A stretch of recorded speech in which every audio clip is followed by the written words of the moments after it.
Bíblias no Evangelho Romano, desculpem.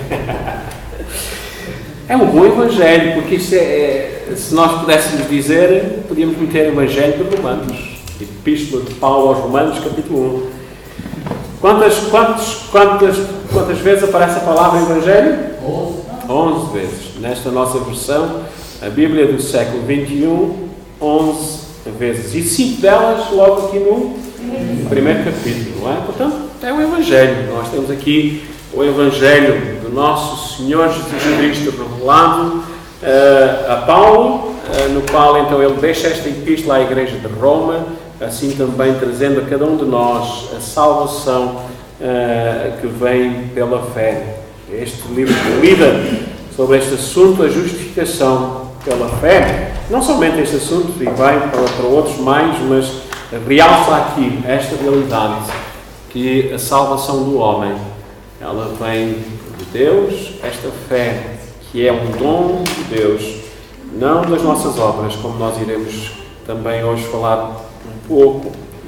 Então, capítulo 1 de Romanos, iremos estar a ler dos versos 8 a 15. É a passagem base de hoje, mas vamos ler desde o princípio do capítulo, só para estarmos dentro do contexto daquilo que já vimos nas últimas semanas. Assim a palavra do Senhor. Romanos, capítulo 1, verso 1. Paulo, servo de Jesus Cristo, chamado para ser apóstolo, separado para o Evangelho de Deus, que ele antes havia prometido pelos seus profetas, nas Santas Escrituras acerca de seu filho, que humanamente nasceu da descendência de Davi, e com poder foi declarado Filho de Deus segundo o Espírito de Santidade, pela ressurreição dentre os mortos, Jesus Cristo, nosso Senhor. Por meio dele recebemos graça e apostolado, por causa do seu nome, a fim de conduzir todos os gentios para a obediência da fé, entre os quais também sois chamados para ser de Jesus Cristo. A todos os que estáis em Roma, amados de Deus, chamados para ser santos, graça e paz a vós, da parte de Deus, nosso Pai, e do Senhor Jesus Cristo. Em primeiro lugar, dou graças ao meu Deus, por intermédio de Jesus Cristo, por todos vós, pois a vossa fé é anunciada em todo o mundo. Porque Deus, a quem sirvo em meu espírito no Evangelho de seu Filho, é minha testemunha de como sempre vos menciono, pedindo constantemente em minhas orações que agora, de algum modo, pela vontade de Deus, haja boa ocasião para visitar-vos. Porque desejo muito ver-vos para compartilhar convosco algum dom espiritual, a fim de que sejais fortalecidos. Isto é, para que juntamente convosco eu seja encorajado pela fé mútua, vossa e minha. Irmãos, não quero que ignoreis que muitas vezes planejei visitar-vos, mas até agora tenho sido impedido para conseguir algum fruto entre vós, como também entre os demais gentios. Sou devedor tanto a gregos como a bárbaros, tanto a sábios como a ignorantes, de modo que, no que depender de mim, estou pronto para anunciar o Evangelho também a vós que estáis em Roma. É aqui a palavra do nosso Deus. Eu queria começar a pregação desta manhã com algumas palavras de Martin Lloyd Jones, um grande pregador do século XX na Inglaterra. E num dos seus livros sobre depressão espiritual, ele escreve o seguinte: qual é a natureza da fé? É óbvio que a fé não é a simples questão de sentimento. Se a fé fosse apenas questão de sentimentos, então quando as coisas andassem mal e os sentimentos mudassem, a fé desapareceria. Mas a fé não é somente coisas dos sentimentos. A fé abrange o homem integral, incluindo a mente, o intelecto e o entendimento. E sua resposta à verdade, como veremos, a fé não age automaticamente, magicamente. Muita gente concebe a fé como algo semelhante ao termostato de um aparelho de aquecimento. Você ajusta o termostato num certo nível e ele funciona automaticamente. Pois bem, existem muitos que parecem pensar que a fé opera desta maneira. Supõem que não importando o que lhes suceda, a fé funcionará e tudo estará bem. Todavia, a fé não age assim, mágica e automaticamente. Se fosse assim, os discípulos, durante a tempestade na Galileia, não teriam enfrentado problema algum. A fé teria entrado em funcionamento. Eles teriam permanecido calmos e tranquilos. E tudo teria andado muito bem. Entretanto, a fé não opera assim. O que é a fé? Ele diz, então consideremos-la positivamente. O princípio ali ensinado é que a fé é uma atividade e uma coisa que tem que ser exercitada. Não entra em operação por si mesma. Você e eu temos que fazê-la funcionar. Foi exatamente isso que o Senhor disse àqueles homens. Declarou-lhes: onde está a vossa fé? E o mesmo como se ele tivesse, era o mesmo como ele se tivesse dito: porque não tomais a fé que tendes e a aplicais à presente situação? A fé consiste de nos recusarmos a entrar em pânico. Parece ser então algo demasiado terreno e não suficientemente espiritual?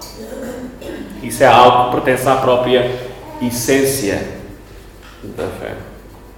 Meus irmãos, aqui temos apenas um julgamento do que é a fé. Daqui a pouco eu vou-vos ler um pouco mais de outro artigo, de outro grande homem, J.C. Ryle, um bispo anglicano, que também fala-nos acerca da fé. Porquê é que falar hoje da fé?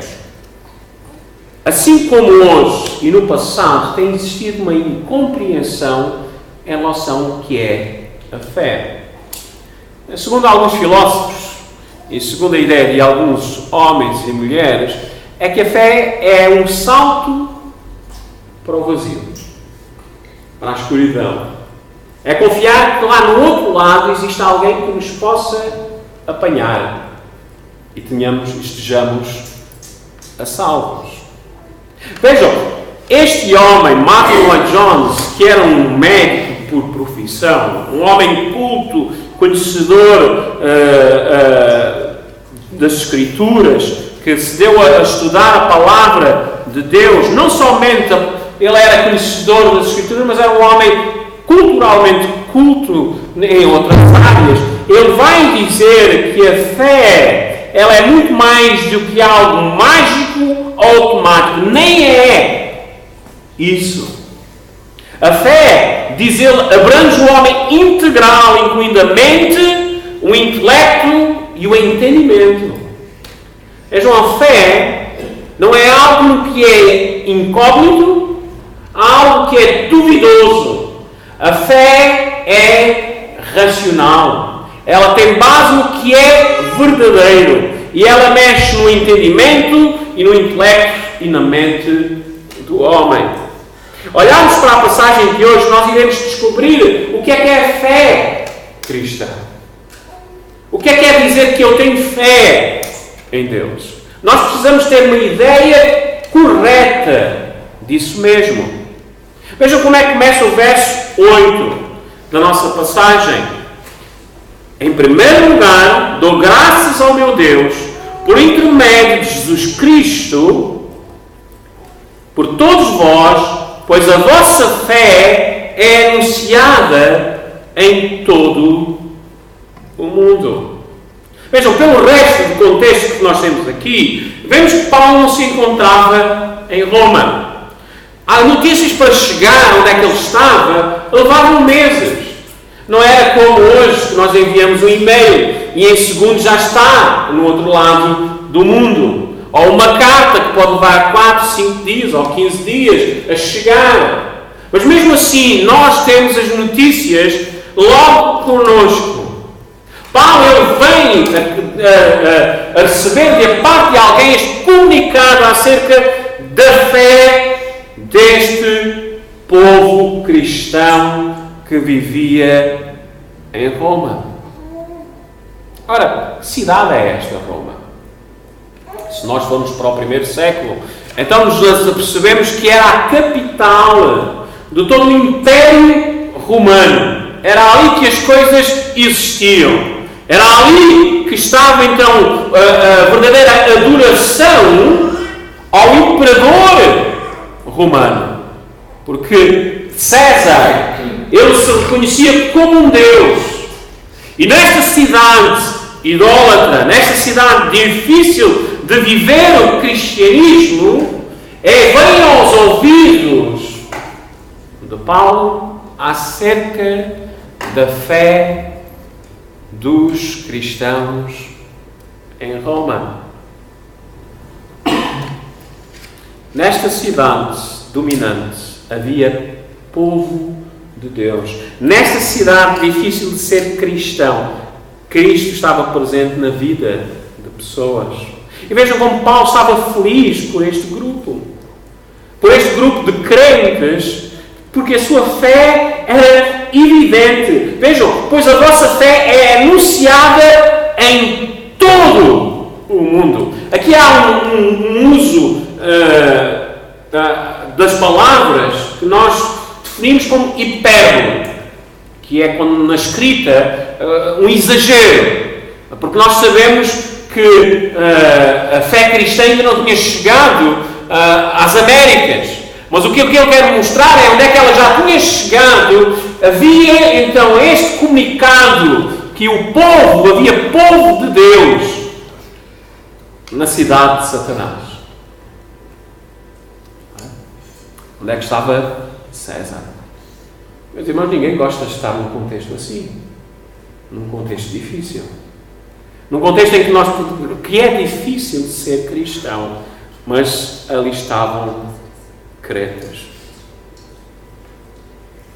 Ele estava feliz por a fé dos romanos.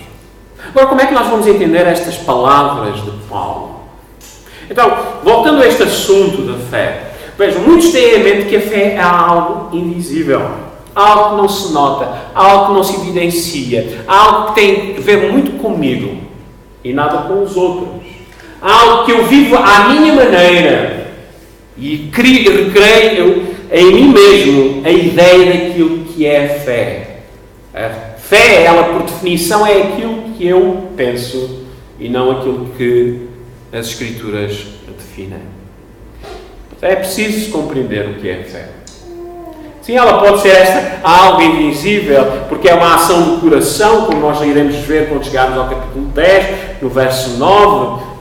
Lá lemos o seguinte: nós devemos crer de coração, tem que ver com o interior do homem.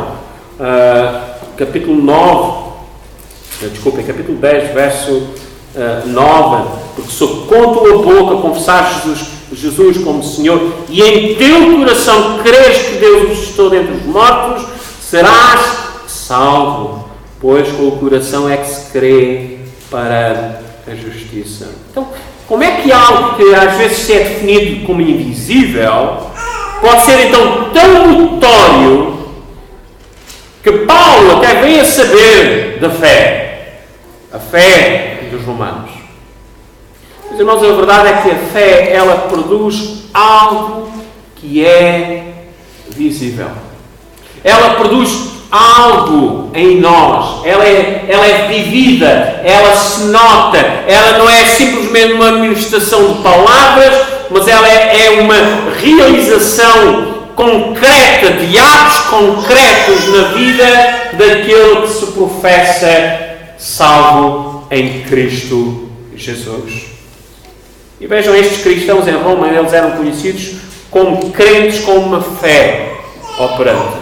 Então a primeira lição que nós tiramos neste texto é que ser cristão é ter uma fé que se evidencia, é ter uma fé que é vista, uma fé que age. É interessante que Paulo já tinha lidado sobre este assunto. Nós estamos a realçá-lo apenas neste contexto, porque já que é aqui chamado a atenção acerca da fé destes crentes. Vocês repararem, no verso 5, ele já dá-nos um pouco do que é a fé. Que ela não existe sem o quê? Sem a obediência. Por meio dele recebemos graça e apostolado por causa do seu nome, a fim de conduzir todos os gentios para a obediência de quem? Da fé. A fé, ela reage desta maneira. Então, em Roma, quando se fala de cristianismo, vejam, não se estava a falar somente do edifício. Com toda a certeza que nem eles tinham um edifício próprio para se reunirem. A igreja em Roma. Nós sabemos que a igreja é o corpo de Cristo. E havia um grupo de crentes ali. Procuravam, se calhar, uma casa de outro irmão se juntarem para assim comungarem, para assim louvarem ao Senhor. Mas vejam, não é só nesta congregação que se evidencia a fé, mas esta igreja de Roma era conhecida pelos romanos. Eles se davam a conhecer. Eles não se privavam, eles não viviam a sua fé somente para si próprios. Por isso é que ele diz, ela é anunciada em todo o mundo.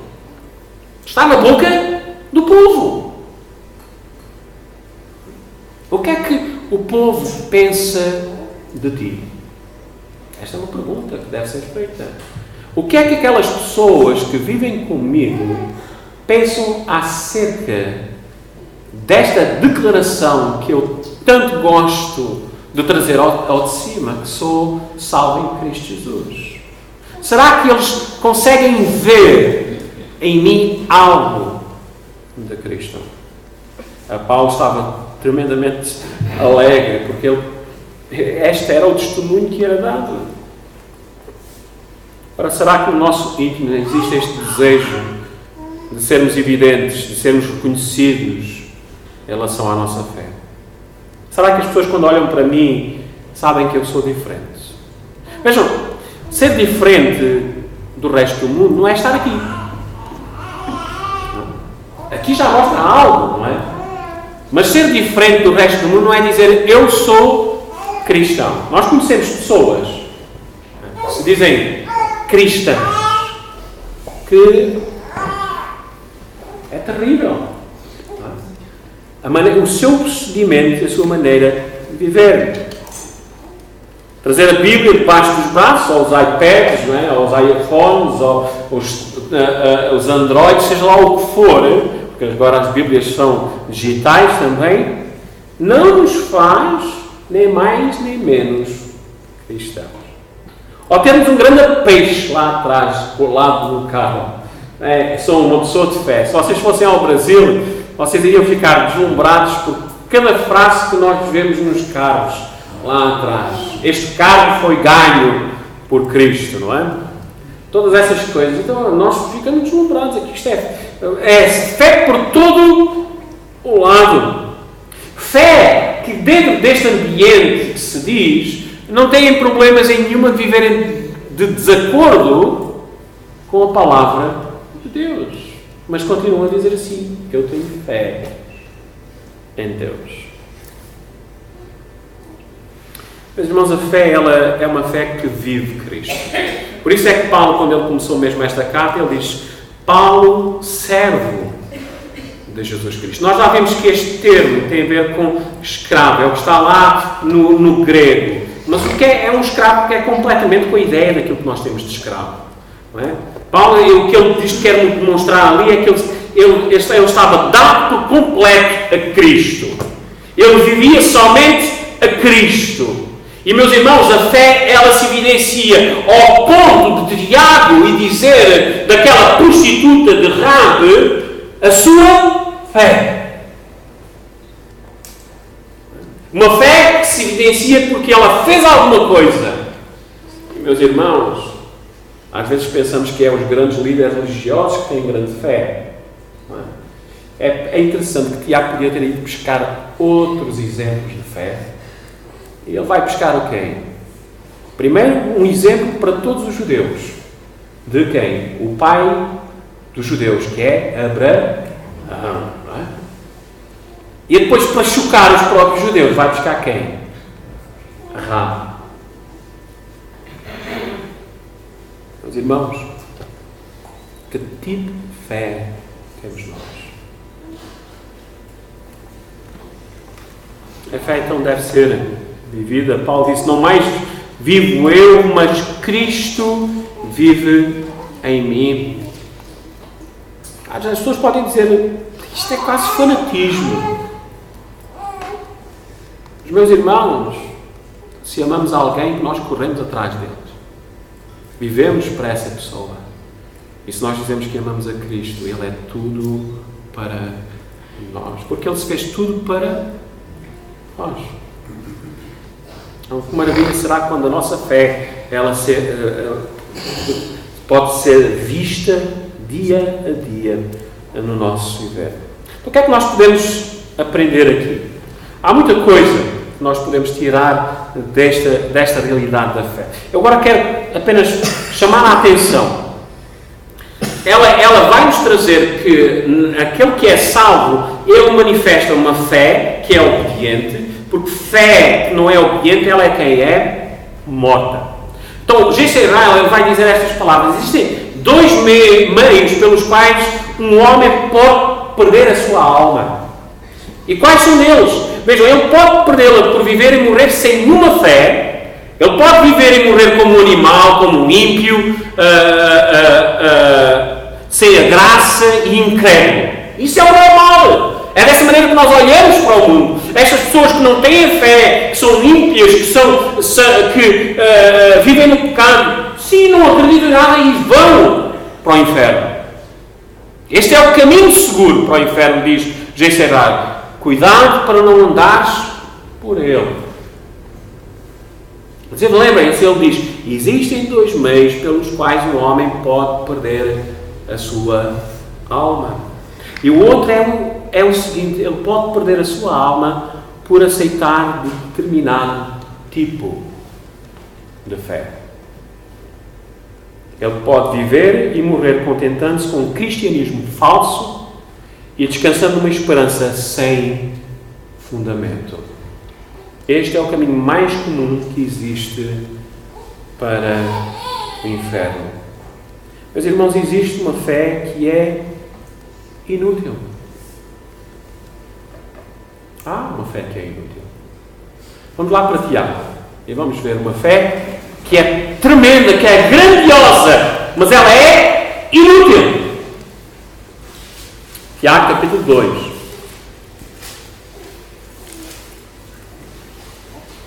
Vejam, neste tema sobre a fé e as obras, nos versos 14 a 26, não é que Paulo já não tenha vindo a falar da fé antes do resto,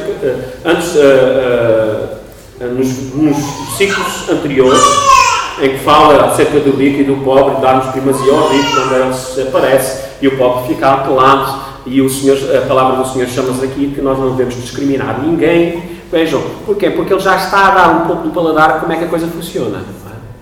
Eu tenho fé, mas então a minha fé só é só para aquilo que eu quero. Mas vejam, há uma fé tão grandiosa, tão evidenciada, mas é uma fé inútil. E Tiago vai lidar com isto no verso 18. Mas se alguém dirá, tu tens a fé, eu tenho as obras, mostra-me a tua fé sem as obras, e eu te mostrarei a minha fé por meio das minhas obras. E agora, de repente, parece que Tiago sai do contexto. Mas ele não sai. Ele diz o seguinte: crês que Deus é um só? Estamos a falar de fé. Estamos a falar da fé que é a maior fé que existe no mundo. Talvez hoje tu estejas aqui, isto de evangélicos não é para ti. Mas diz assim: eu tenho a minha fé. E esta fé que nos é falada aqui no verso 19 é uma fé internacional, mundial. Mas há uma diferença. É que esta ainda é superior em relação à fé dos humanos.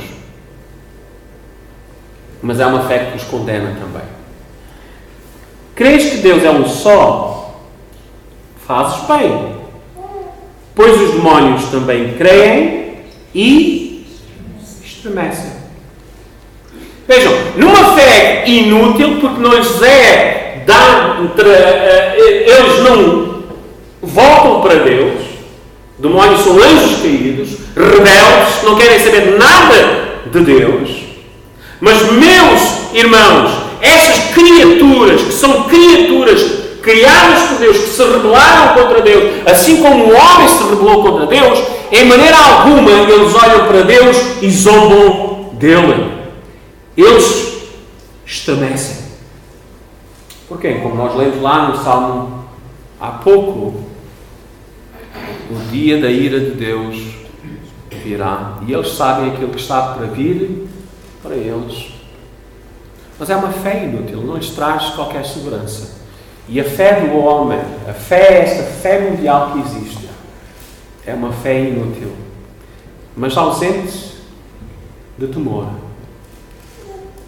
Porque o quê? O homem pensa que pode ter e ser aquilo que quer e viver de consciência de que eu, com a minha fé, estou bem. É interessante, ontem eu estava... A gente liga o Facebook e vê muita coisa. Não é? O Facebook é agora o jornal Correio da Manhã.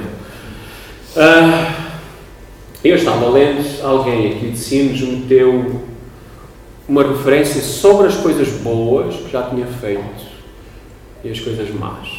E a quantidade de coisas boas que tinha feito lhe daria acesso ao céu. Vejam, isto é um tipo de fé que existe. Mas é uma fé mal interpretada. Porque nós temos que compreender aquilo que Tiago diz e aquilo que Paulo diz. Porque esta pessoa olha para as obras e pensa que está salvo. E há aquele que olha para a fé e pensa que está salvo. Meus irmãos, não existe salvação sem fé. E não existe salvação sem que essa fé seja uma fé operante. Porquê? Porque Deus deu-nos uma nova vida com uma nova mentalidade. Por isso é que ela é uma fé que cresce, ela é uma fé que está neste círculo de obediência.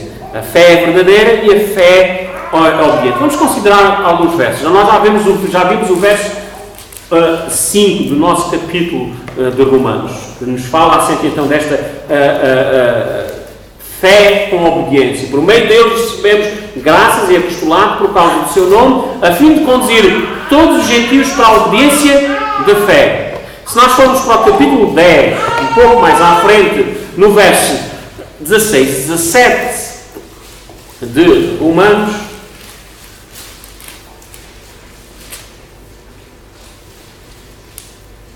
vejam a fé, como é que ela vem. Mas nem todos deram, verso 16 do capítulo 10, mas nem todos deram ouvidos ao Evangelho, pois Isaías diz: Senhor, quem deu crédito à nossa mensagem?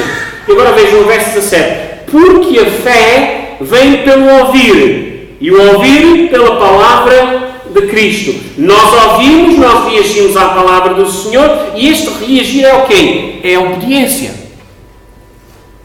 Não é simplesmente ter mero conhecimento. Porque crer em Deus não é ter conhecimento que Deus existe. É que se nós queremos que Deus existe, queremos que Ele é Criador, queremos que Ele é Senhor e que Ele está acima de nós e que nós somos simplesmente Suas criaturas. E neste Deus que se revela em justiça e em santidade, Ele também se revela em amor e misericórdia, sim, mas nem na sua amor e misericórdia Ele jamais vai pôr de parte a sua justiça. Ele diz que nós devemos lhe obedecer. Fomos criados para honrar e glorificar aquele que nos criou. Mais à frente, quase no final do capítulo do livro de Romanos, mesmo quase lá no final, nós vemos outra vez esta obediência da fé, como nós vimos lá no verso 5 do capítulo 1. Mas agora manifesta e dá a conhecer a todas as nações, por meio das Escrituras proféticas, segundo o mandamento do Deus eterno, para conduzi-las à obediência da fé. Então vejam, fé e obediência são tão inseparáveis que as palavras são mesmo usadas uma pela outra. E por isso é que Tiago faz aquele jogo. Sem obras, a fé é morta. Como é que eu posso chegar aqui e depois, no resto da semana, Cristo estar ausente da minha vida? Cada ato que eu faço, quer seja no meu trabalho, quer seja nas minhas conversas, Cristo está separado. Não é alguma. Para mim, diz Paulo, o viver é Cristo.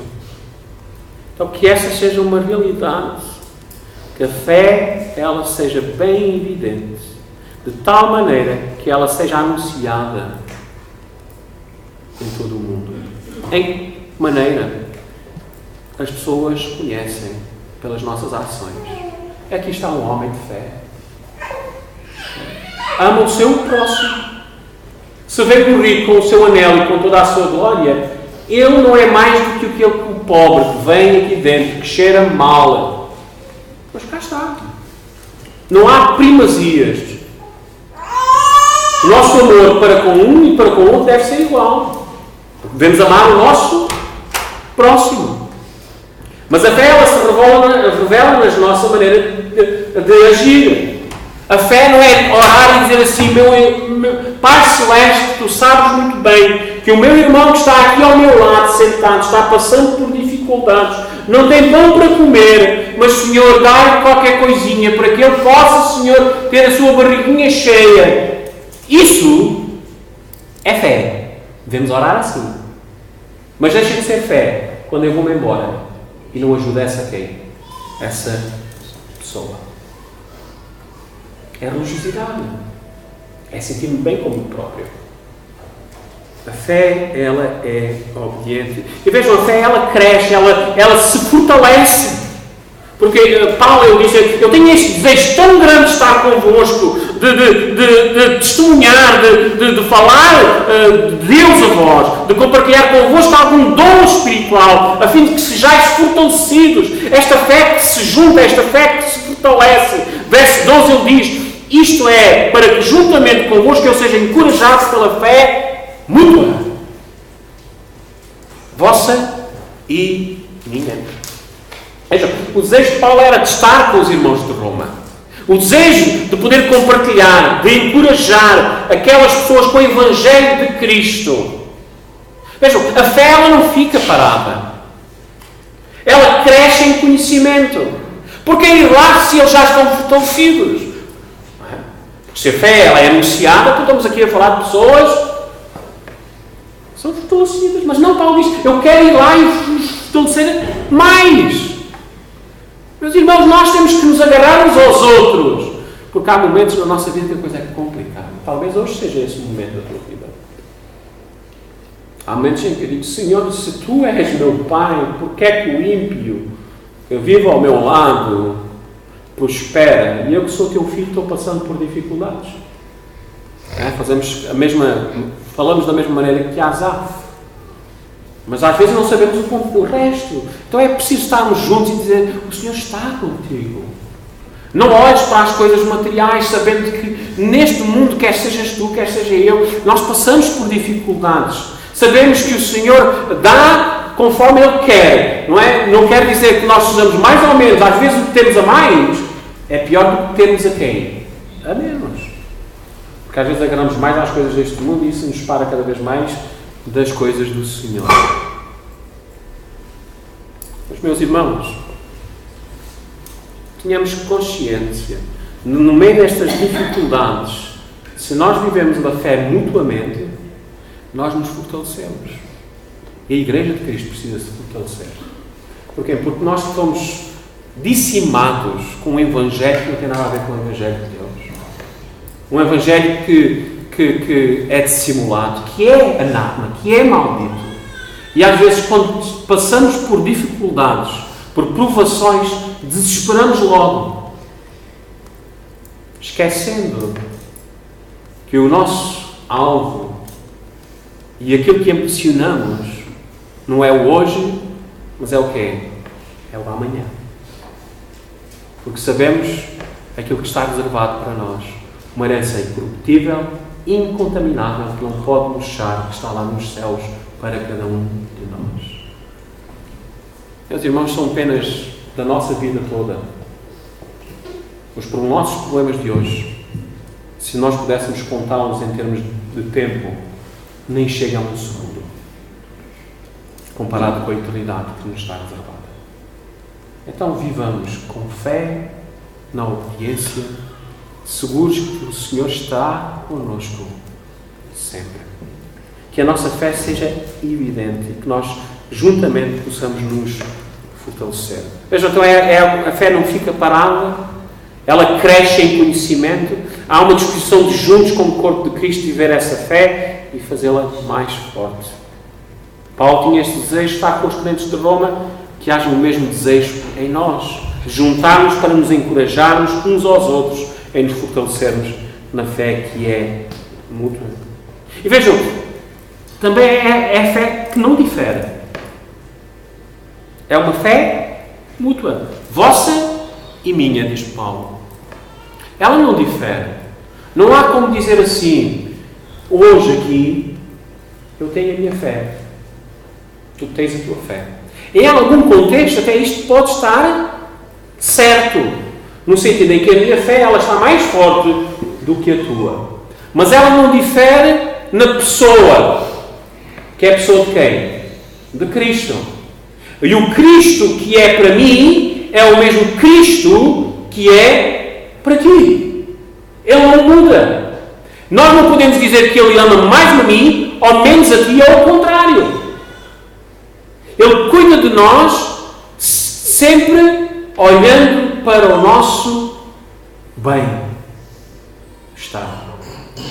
Quer ele seja material, quer que seja ele espiritual. E bem, meus irmãos, não vamos aqui entrar em contextos pentecostais de uma maneira negativa, porque, meus irmãos, não podemos pôr isto num todo, mas dizer que Deus me ama mais porque eu tenho mais. O amor de Deus não se revela naquilo que nós temos materialmente, mas naquilo que nós todos temos juntos, a salvação.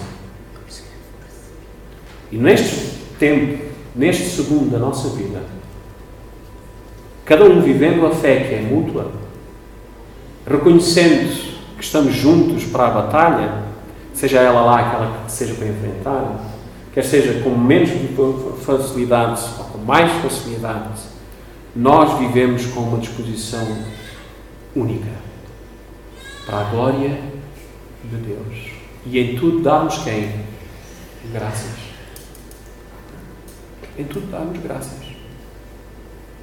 Nunca duvidarmos, para que ela seja uma fé evidente. Aqui está uma pessoa. Vocês já não tiveram estas críticas? Mas tu dizes que és cristão. Não é? Que tipo de fé é a tua? Que Deus é o teu. Não é? Que estás passando por estas dificuldades. Mas nós temos irmãos passando por situações tão complexas. Será que eu vou dizer que o meu irmão, por exemplo, que vive num país que não é como a Europa, ou num continente como não é a Europa, toda a gente quer vir para a Europa. Há mais trabalho, o nível de vida é melhor. Mas será que eu sou mais do que os meus irmãos na Coreia do Norte? Ou em algum país da África em que são perseguidos? Ou na Ásia?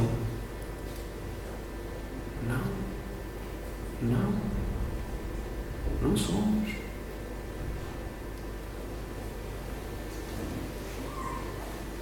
A fé é Cristo. E Ele é o todo do nosso ser.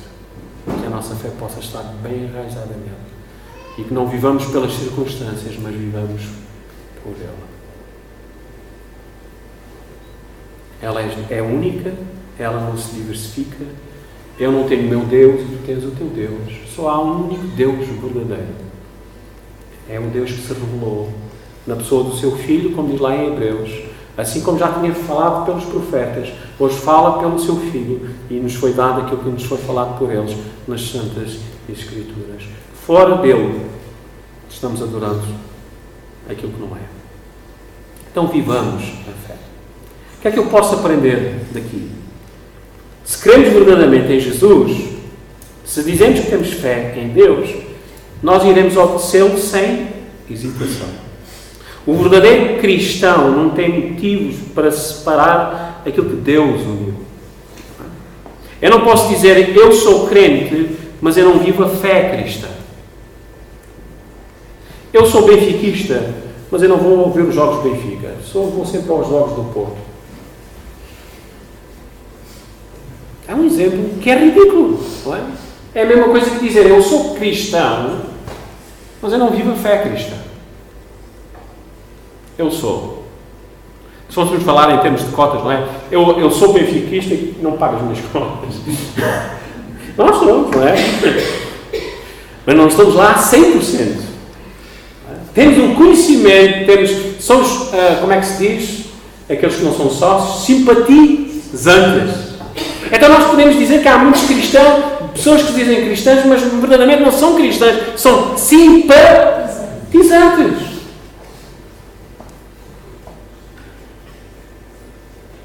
Não mais vivo eu, mas Cristo vive em mim. Paulo deu por se completo ao Senhor. Vejam, a fé, então ela tem que ser bem evidente. A fé, ela não funciona de uma maneira independente. Tiago nos diz que o que é que acontece se nós separarmos dessa fé? Não é dizer, eu tenho fé, mas não vivo essa fé. Ele diz, fé sem obras é morta. O que é que isto quer dizer? Simplesmente não existe. Não existe. Não existe. O grande problema de algumas religiões que estão aí é que só vivem as obras. Não é? Como fosse a garantia da salvação. A salvação vem por Cristo. É Ele que nos salva. Não somos nós que nos salvamos a nós. Mas no momento em que somos salvos, e vamos terminar apenas com essa passagem, vejam, esta descrição lá em Efésios é tão simples. Vemos como é que as coisas elas são. O processo de salvação, o que é que se dá e o que é que acontece posterior a todas estas ações. Vejam, esta é a condição do ser humano. Vamos ler desde o verso 1 até o verso 10 do capítulo 2 de Efésios. Em primeiro lugar, é-nos dada vida. Há um apoio aqui no texto daquilo que vai nos ser dito no verso 5, logo aqui, para contextualizar o que Paulo vai estar a dizer, porque no original, no grego, não está lá, ele nos deu vida, está assim mais à frente, no verso 5, estando nós ainda mortos em nossos pecados, deu-nos vida juntamente com Cristo. Mas, então, há este apoio no texto, para nos contextualizar, Ele vos deu vida, estando quem? Vós, mortos nas vossas transgressões e pecados. Paulo está-se a dirigir à igreja de Éfeso e está a dizer em relação a eles, ele depois vai se incluir também, mas para eles terem consciência que não havia vida neles, eles estavam mortos em delitos e pecados, andavam nos caminhos do mundo, segundo o princípio do poderio do ar, diz o verso 2, do Espírito que agora age nos filhos da desobediência, nos descrentes, entre os quais todos nós, então aqui vemos já Paulo se incluindo, também andávamos. Esta era a situação, era assim que nós vivíamos, seguindo os desejos carnais, fazendo a vontade da carne, daquilo que é nosso, dos nossos desejos, dos nossos prazeres e da mente. Éramos, por natureza, filhos da ira. Este filhos da ira quer dizer que estávamos sob a ira de Deus, o juízo castigador de Deus, assim como os demais. Mas algo aconteceu. Algo não veio de nós, mas que veio do amor e da misericórdia de Deus. Vejam, mas Deus, que é rico em misericórdia, pelo imenso amor com que nos amou, estando nós ainda mortos, vejam, um morto que não tem qualquer ação, e isto tem a ver com a morte espiritual, em que nós não nos aproximamos de Deus, não o desejamos, simplesmente o odiamos, e Paulo vai lidar com isso no capítulo 3 de Romanos. Estando nós ainda mortos em nossos pecados, deu-nos vida juntamente com Cristo. A salvação é uma dádiva de Deus através da pessoa do seu Filho Jesus Cristo. Pela graça sois salvos. Vejam, depois ele resume tudo. Pela graça sois salvos. Graça é algo que nos é dado que nós não queremos. Não merecemos. Então, Deus fez isso em nós. E vejam, nos ressuscitou juntamente com Ele. Vejam, há uma nova vida agora em nós e nos fez assentar nas regiões celestiais em Cristo Jesus. É garantido. É 100%. Vocês estão completamente salvos. Não é? Tudo isto Deus vos concedeu.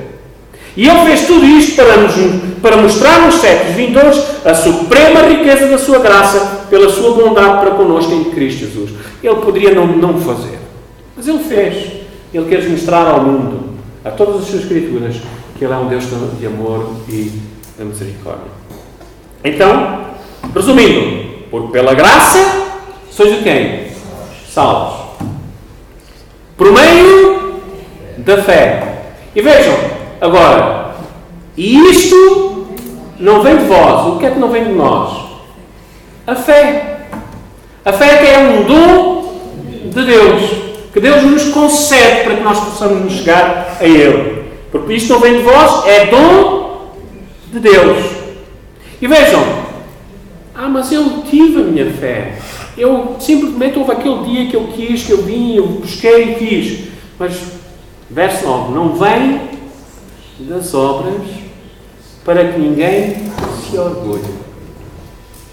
Tudo vem de Deus, da sua graça, da sua misericórdia, deste imenso amor com quem Ele nos amou. Não vem das obras para que ninguém se orgulhe. Mas, porém, lembra-se agora e termina assim. Pois fomos feitos por Ele, vamos a falar desta nova natureza, desta salvação, criados em Cristo Jesus. Para quem? Para as boas obras, previamente preparadas por Deus para que andássemos nelas. Fé é evidente, é operante, se manifesta, é viva. Ela se demonstra. E o Paulo veio a saber da fé dos romanos. Meus irmãos, que o mundo lá fora nos conheça como pessoas de Cristo. Pessoas que vivem a fé. Uma fé operante. Deus nos abençoe. A todos.